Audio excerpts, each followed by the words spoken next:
Ալավերդյան հումանիտար այս խնդրի լուծումը դուք ինչպես եք պատկերացնում եւ արդյոք ձեզ համար տեսանելի է, որ մեր իշխանությունները այս խնդրի լուծման համար հայեր իրականացնեն։ Շնորհակալություն, ես հարցի երկրորդ մասից սկսեմ։ Այսպես չի, որ Հայաստանը առաջին անգամ է ապրում այսպիսի վիճակը, այսինքն երբ որ մենք ունենում ենք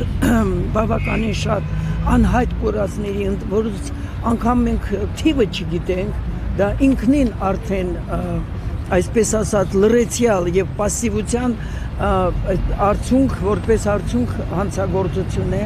իսկ երկրորդը հայտնի արդեն դարձած ովքեր որ գտնվում են անազատության մեջ։ Եթե մենք վերցնում ենք թե այս ակտիվությունը եւ որը ես ողջունում եմ, պետք է հստակեցնեմ, ես ունեմ հիմնավոր կասկած, որ ոչ միայն չի անում Հայաստանի Հանրապետության կառավարությունը իր պարտականությունները չի կատարում, այլև խոչընդոտում է այդ տվյալ դեպքում այդ օրինակը, որ հանդիպումը տեղի չի ունեցել, դա հստակ Հայաստանի Հանրապետության կառավարության մեղքն է։ Ելի եմ ասում, դա այդպիսի խոչընդոտումը միայն նշանակում է մի բան, որ Հայաստանի Հանրապետության կառավարությունը, կրկնում եմ, ոչ միայն չի անում իր պարտականությունները չի կատարում, այլև խոչընդոտում է այս ծնողների գործնեությանը։ Որն է երկուսի բարակայում էլ եւ չանելու եւ ձեր խնդրեմ, նայեք, ուրեմն ես սկսեմ ոչ տիպային, բոլորը սկզբից խոսում են քաղաքական, ռազմաքաղաքական ղեկավարության մասին, որոնց հայտնվելը ընդհանրապես մուշշու ներքո է, թե ինչպես նրանք հայտնվեցին անազատության մեջ, ես կսկսեմ խոսել այդ բենզալուծակայանի պայթյունից հետո, մինչ այսօր, եթե չեմ սխալվում, 22 անհետ կորած, այսպես ասած, մարդկանց մասին։ Տեսեք, հայտնի է, դարեր շարունակ զբաղվում են երբ որ անհայտ կորածներով, չի լինում, որ մարդ անհետ չլինի։ Եվ դրա համար գոյություն ունի ՄԱԿ-ի կոմիտե, որը այդպես էլ կոչվում է բռնի անհետացած անձանց իրավունքների պաշտպանության կոմիտե։ Ես հստակ գիտեմ, որ այդ կոմիտեին Հայաստանի Հանրապետության կառավարությունը չի դիմել։ Եթե ուզում եք մեկ օրինակ, կարելի է դա շարունակել, բայց ես ասեցի դա հստակ, որովհետև չի լինում այդպիսի բան, որ 22 հոգի հոտս ցնդեն, չկա այդպիսի բան։ Դա նշանակում է, որ Հայաստանի Հանրապետության կառավարությունը անգամ չի դիմում այն միջազգային այն մարմիններին, որոնք որ կարող են այդ հարցում գոնե ինչ-որ մի բան անել։ Մյուսը որն է։ Մյուսը նա է, որ այդպես հայտնի բան է, անհայտ կորածների ծնողները ունեն իրավունք իրազեկված լինեն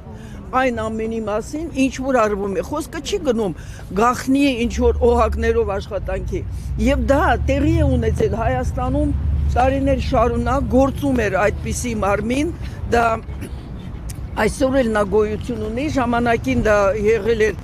ղեկավարը եղել է պաշտպանության նախարարը, այսօր ԱԸԾ-ի նախարարն է։ Հիմա ես գիտեմ, որ մի անգամ է թե ինչ է ընդունել են ծնողներին, դա բավարար չէ։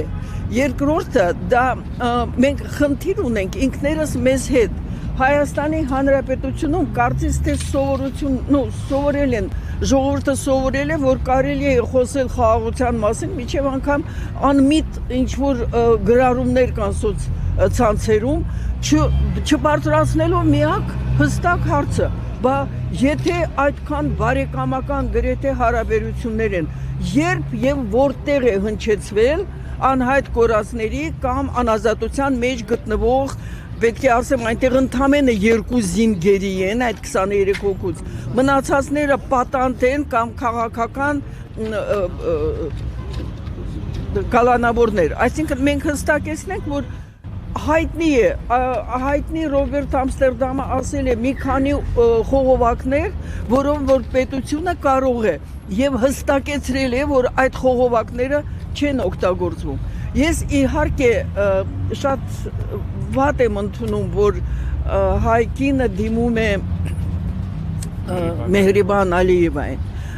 բայց մենք էլ պետք է հասկանանք, դա այն անճարության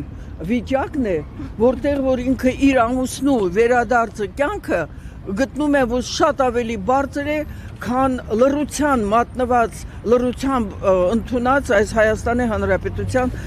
կառավարության այդ դիրքորոշումը։ Եվ հստակեցնեմ, մարդու իրավունքների պաշտպանությունը չի ճանաչում որևէ քաղաքական կամ աշխարհաքաղաքական պատճառաբանություն։